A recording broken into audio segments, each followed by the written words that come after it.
Hey everyone, we got Skye yesterday, the latest global exclusive unit. He is a lot of things and we'll be talking about this in detail in this review. So this might be a longer review just because Skye does a lot of things and they are rather easy to miss. She also has a few pretty cool quirks, I would like to say. So let's get right into it. Overview, lovely sprite, I'm liking it, especially the Brave Shift. I like the animation work on it, it's pretty cool. But yeah, she is a Dragoon in both forms, and whether I use her in her base form, there she is an Extreme Nova LB Chainer, which I would not suggest using, but it does have a cool quirk to it, you'll see it in a second. And in a Brave Shift, she's a true LB finisher, true double hand too, and a true double hand Dragoon that works just like we always wanted it to work. So let's check out the abilities. I do want to point your attention towards the right hand side of the screen first, because if you check out the left hand side with the active abilities, or you've checked it yesterday, you might have noticed there is no jump ability. So how does she become a Dragoon? Now, the precursor of the Skye's passive ability, upgrade normal attack to plummeting gale, single cast when dual wielding, is her jump attack. As you can see, wind physical damage 45x with a timed delay 1 turn to 1 enemy, meaning she lands on the next turn.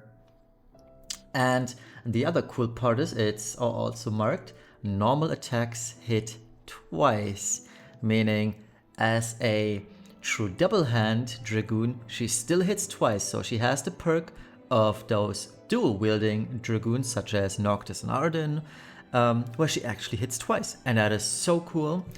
I personally always wanted a Dragoon that hits twice because that was what always was holding them back. The weapon variants, that is something that comes out on top. I mean, the plummeting gale, if you just take it at face value, right, 45x, it doesn't look like much, right? But if you account for weapon variants, 1.25 as the usual average variance on spears, for example, that one comes out on, let me just quickly calc this, give me a second, 1.25. It's a 56.25 modifier, which isn't still very high considering all things, but she can increase this by another 40x from her abilities in the Brave Shift. We'll get to that in a minute. But yeah, all in all, don't sleep on that, because with weapon variants in mind, this suddenly becomes a very, very potent jump, even though the basic value, right? If you're just reading it, 45x, wind physical damage, jump damage, that doesn't seem really appealing, right? But looking at the whole picture, taking weapon variants into account, yeah, it's actually pretty good. And you'll see how good it is later in the damage calculations. Other than that, her active skills, she has 5 stacks of Mirage, which is pretty cool, only for herself though. But that ability is also a spear break gauge, even though we don't have any bosses with break gauges anymore, other than those pesky global exclusive FanFesta event bosses that have those. But on that feature, I feel like this could have been, or should have been, something entirely else. She has Furious Skyfall, which is a very, very strong chaining move in bolting strike frames, especially in Clash of Wills. As you can see, it is 510x modifier, and on top it's 8 hits of 20x, so 530x in total modifier, which is not that bad for a chain. No, not gonna lie, I was kind of surprised seeing that high of a number. But I think Louise has also pretty high chaining modifiers in Clash of Wills, so I forgot her values, but I wouldn't be surprised if they are just as high as these are. Other than that, the other abilities, they are not really that worth mentioning. 10% physical accuracy reduction to one enemy, not worth it. I mean, 40x physical damage with 50% defense ignore is good because it's 80x effectively, and 80x chaining moves, they are pretty strong, don't get me wrong. But it's just, yeah, we're gonna use her as a Dragoon or LB finisher regardless, so might as well not talk about this. Her Grandes Sharp's Spear Focus, 87 breaks, 8 attack and defense, which is pretty sweet. 30% spear imperil, highest in the game, which is very nice. And yeah, increases physical accuracy by 100%, which doesn't really do much. But yeah, it's cool. I mean, we don't have any bosses that have evasion. So, But it's a great groundless regardless. 87 breaks, 30% spear imperil. Chef's kiss. I mean, 90% would have been better, but I'm fine with 87. That should be the baseline for any breaks these days. Her limit burst. That is one of her cool quirks. Inflict berserk with 150 attack for 1 turn, meaning, don't worry, you use this on your turn, right? She berserks herself, which is an additional 150 attack on top of all things, right? So imagine having all her buffs up, right? You got the 400% Arif attack buff, and those 150 from the berserk, they stack on top. So it's just way more damage that she can push out with this, and it's great. And the only downside is it's extreme Nova frames, and chaining extreme Nova with anything else, phew, not liking this at all. But yeah, the modifiers aren't that cool either. I mean, they are 130x, all things considered, and this ability is potentially hitting very hard. But unless you have a dupe, you're gonna have a bad time chaining this. So let's move on to her Brave Shift. Passive side of things, I also marked the 2 important things. They are just the same as in the Brave Shift base form. But in her Brave Shift, she has this Overcast Skies ability. On demand, which I personally like very much, 130 wind imperil, 50% amplification, and here it is, the 20x modifier increase for plummeting gale, which is her Dragoon skill. And we also have the same for severe squall, which is another 20x modifier increase. So in total she has 85x. And if you just account standard spear variants, it's multiplied by 1.25, which is then a 106.25 jump, which actually slightly surpasses Noctis's jump. Noctis has, I believe, 106 or 105, one of the two. I'm not quite sure right now. Should have checked beforehand, I'm sorry. But it's really good. Don't sleep on this, it's actually pretty good. And if you're not using a spear, which you will see would be kind of you can get absurd amount of numbers on this, but not using a spear makes things a lot trickier for gearing. So what I did is I only calculated the Dragoon spear variant and not a gun, because guns are very cool, but trying to make a gun Dragoon work is pretty hard, especially if you want to fit in killers and stuff. But it's possible, don't get me wrong on this. Other than that, more of the same. So let's move on to the Brave Shift. This one takes the cake, especially in Clash of Wills. So what it does is, let's ignore the 200% damage LB damage increase, because that's just whatever. We have 300% from Zidane's STMR. Also ignore the decrease in physical accuracy, nobody cares about that. Let's talk about the 50x modifier, base modifier, which can be stacked up to 3 times for 35 each, up to 155x max. That is pretty good already. However, keep in mind you have to stack it 3 times. So if you already hated Zidane for stacking his LB twice, think again, this one takes 1 more turn. So what you're effectively going to do is stack it 3 times and on the 4th turn, you can finally LB. That already triggers me a lot because I hate Zidane's LB. And I mean, yeah, Skye's LB is significantly less costly. It only costs 40 LB crystals. But it's literally you wasting 3 turns to get things going. And in a worst case scenario, a boss may or may not be dead by that point, or you're pushing thresholds. It's going to be a huge pita. But if it works, it's great. And one more reason is that the second hit is 90x, so combined in outside of Clash of Wills, this is a 245x modifier ability, which is awesome, right? I mean, yeah, we got Tifa Sephiroth with their 350x modifiers, I believe. Nobody's gonna come close to that. But 245, that is better than Zidane, straight up. It's good.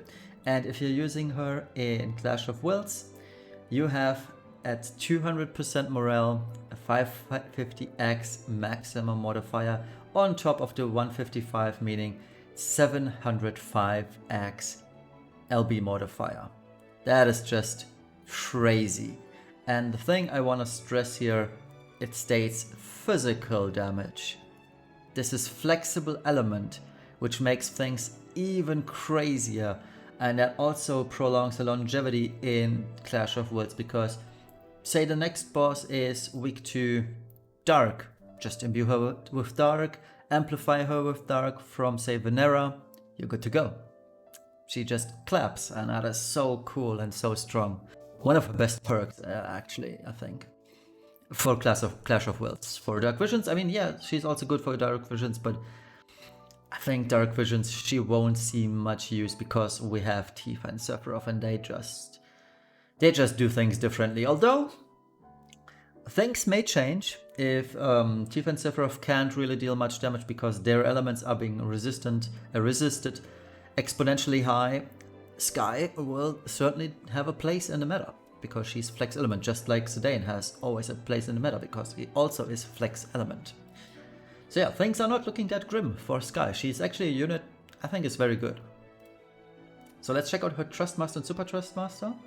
Trustmaster is a hat with 50 attack. And now please be very mindful here. The game is stating this super weirdly, right? It states exclusive to Skye and then lists both the passives. What it actually does is the 50% jump damage increase applies to every unit. I had 2 people test this out for me, so I had at least 2 opinions. The 50 jump damage is for everyone. The only thing that is actually exclusive to Skye is the Wind Absorb. The rest of it is for everyone. So only the Wind Absorb is for Skye. The jump damage is for everyone.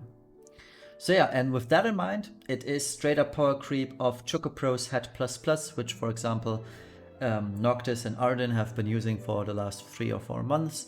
And it's generally speaking a great hat for every Dragoon that can wear it, because I believe one of the Dragoons can't wear hats. Not quite sure who, but I know someone can't. The other, the STMR is an accessory. At 65 attack, 50% jump damage and 50% physical, keep in mind physical. Increased damage against dragons and reapers, which perfectly fits the current Clash of Wills boss, who is also a dragon and reaper. So, but it's still, I mean, awesome for dragoons. It is also awesome in general because it has that very rare reaper killer type. We only have Photon Core really, and that Grand Star. Get Grand Star, it vanishes from September 1st in the Chamber of Arms, a duel of challenges. So you get that one. Even though it's only 25%, it's still worth it, trust me.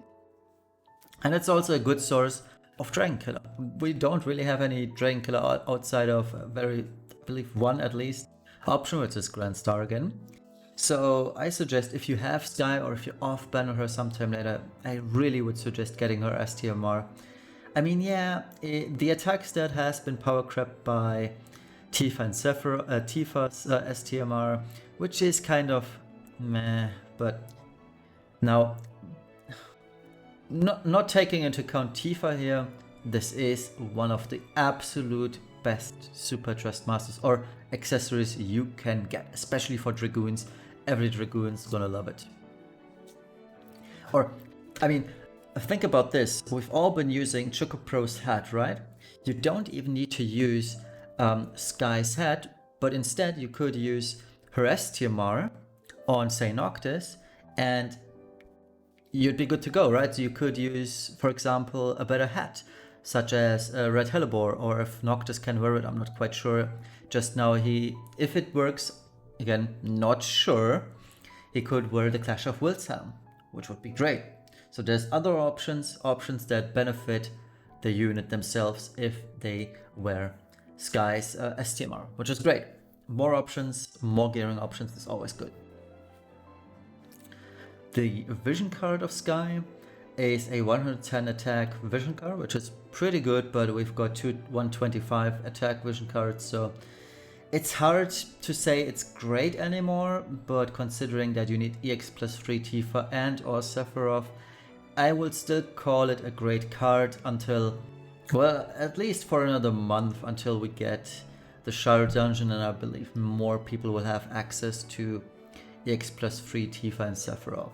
But for the time being, I'm still gonna call it a great card because it is.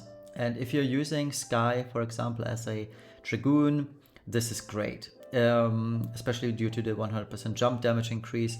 It eases up the gearing requirements, but you're losing 15 base attack, which might end up costing you about 100 total attack. So it's always going to be a trade-off. Do you want to use a materia slot or do you want more attack? I feel like using a materia slot over a vision card is the better choice. So that's why I also said that, or wrote that the card isn't the best for Skye, especially because she's not using her jump damage unless you can stack her LB to max. So that is something we're going to explore now. The usual here, the only thing that changed really is that we are also now using a wind team specifically for Skye with 25% wind field from Ferris. Other than that, everything is the same really. So let's move on. Oh, I forgot to mention we are also using a spear in peril, but yeah, should be very obvious. All right, this is Skye's gun build. It is the best build you can use, and sadly you have to use her own STMR for the passives. Oh, by the way, one of the great passives, she has innate 400% true double hand, so we don't need any true double hand materia for that. The only other unit that has that is Mazurka, so great stuff. So yeah, we are using a equip gun. It is free. All you have to do is those super annoying Madame Adele Manor quest line, but it's free. And if you have it, you can equip Black Sparky, which has crazy variants, starts at 1.3, maxes out at 1.7, and that allows for some very, very sweet variants rolls. So I built this towards a human boss. We are also using Sephiroth's card. Could have used Tifa's card. I just think Sephiroth's card is cooler. And we're also using the chain cap increase crown because Skye innately has a 5x chain cap, so we need some form of chain cap increase, and the helmet from Clash of Wills makes the most sense because otherwise you cannot max her LB, for example. Alright, this is the Dragoon build. Like I said, I am using her, not using a gun build for this, but everything else is the same literally. And as you can see, it's very easy to max out jump damage. It's also very easy to max out human killer. This is 800 jump, 300 human killer. And it's also using Sephiroth's vision card, which is pretty good. And also 6x chain cap. Alright, so these are the Sephiroth builds from last week. Those are the other builds, you've probably seen them last week too. Those are the magic builds. And let's check out the damage comparison. So as you can see, we have the best results with the gun, which shouldn't come as a surprise. And what's funny is that the gun build of Skye even outdamages the minimum variance roll of Tifa and Sephiroth for that matter, which I think is quite surprising. But then again, Sephiroth uses a variance weapon, and if that variance weapon is bad variance, well, things go south rather quickly, right? But yeah, Skye, on average, she is very good. She's above Zidane. She's always above Zidane in a NLB build. But keep in mind, it takes a lot. 3 turns. And yeah, I didn't calculate a 705 LB mod for Clash of Wills, but trust me, this should be about 8 billion. And it's crazy. But It is 8 billion for a 22.5k defense boss, and I believe the Clash of Wills boss has something like 60k defense, so the values are gonna get diminished really quickly and really hard. Let's also check out what happens if you just compare the Dragoon build versus 2 stacks of LB. So we are taking our 35x from her modification. So as you can see, she had 245 beforehand. Now she's at 210, so 1 less stack. She's at 2 stacks now. And as you can see, the Dragoon build out damages the red sword and the bow build only at the maximum variance. I would suggest, or I would probably think that the Dragoon build is going to eclipse the bow build rather quickly, probably at around, I don't know, 1.3, 1.4x variance, but I haven't done the math on that honestly. But it's pretty clear that the Dragoon build is something that you don't want to use unless you really cannot stack the LB build. So most of the time she's still going to stay grounded, and that is also what can be seen here, right? So the gun build, the gun LB build still is superior on average, but loses at the maximum variance, which I find personally very surprising. But on the other hand, the Dragoon build has a little bit more attack, and a little bit more is 120, and that does make the difference here. So all in all, if you cannot stack her LB past 1, I would suggest using a simple Dragoon build with Mazurka's lance. That is probably the best option here. But if you can stack her LB to 2 or more stacks, the LB build, if used with a gun or Cleo Star's katana, will always outperform the Dragoon build. So how does she fare in the meta? Clash of Wills, top tier damage, there is no point in arguing with that. I think with a flexible 705x modifier, she has great longevity in Clash of Wills.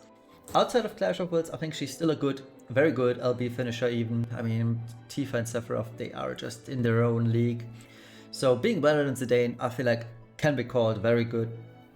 And she's also a strong Dragoon, in fact, the best Dragoon we have. And yeah, using her Dragoon skills, I mean, it still takes a little bit of preparation. You have to use the modifier increases on turn 1. You then jump on turn 3 and you land on turn 4. And if you manage to stack LB on turn 1, 2 and 3, you can just LB on turn 4 and you are better off, right? So preparing for her jump takes just as long as it takes to technically prepare her for her LB. So yeah, but still I wanted to point out, if you can stack her LB to max or 2 or more stacks, you should be using her Dragoon skill. Her Spear Imperil is great at 30%. I also like that she has on-demand Wind Imperil and Amplification. And I do want to stress again, innate 400% true double hand and 5x cap is a chain cap is great and makes gearing her rather easy. So should you pull? If you want really the best unit for Clash of Wills, yes, absolutely go for her. She is also generally just as good a unit as the Dane is for the same reasons basically. But I feel like with more and more SLB units that are coming out over the next couple of weeks and months, her damage and her place in the meta maybe fade out. Now most of the, or all of the SLB units and other units, Braveshift units, they are locked to elements. So honestly, I think she'll be in a good place, but if off element isn't an issue, I think she has only 1 month of longevity in Dark Visions. But if it's not an issue, or if elements are an issue for units such as Sephiroth and Tifa, she will outlast or will last for a long time. So yeah, in general, I think she's a great off banner to get. I will always be happy about Skye when I off banner her.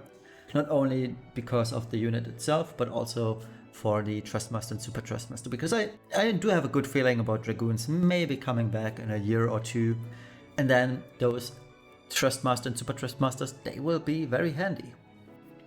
Right, and that pretty much concludes today's review. I hope you guys enjoyed this one. I also hope I didn't mess up anything, because it's our first Dragoon with true double end and double hitting attacks, so I hope that everything was explained correctly. If I made mistakes, please point them out, because that helps me too for the next one. And yeah, I will also do a pinned comment where I mention all the things that I might have missed or so, because I can't edit the video, it's already out, right? So still, thank you all for watching. Regarding Clash of Wills, I hope if you're still watching at this point, regarding Clash of Wills, I do have a friend over today. I am out with friends tomorrow. I should specify, but I'm not. I have plans for tomorrow too, pretty much for most of the day. So I will do Clash of Wills on Sunday. I do have a strat that should work. I haven't tried it yet, to be honest. So I'm thinking whether I should a video of how I'm learning Clash of Wills, which will be a longer video then, and I know you guys don't really like longer videos. So I'm still not quite sure how I'm gonna do Clash of Wills, whether I'm just gonna do my best clear and call it a day, or whether I'm going to show off how I'm learning the fight as I go. We'll see about that. I'll think about it. But for today, that's about it. Thank you all for watching. Have a nice and great Friday morning, afternoon, evening, wherever you're from, and see ya on Sunday. Bye bye.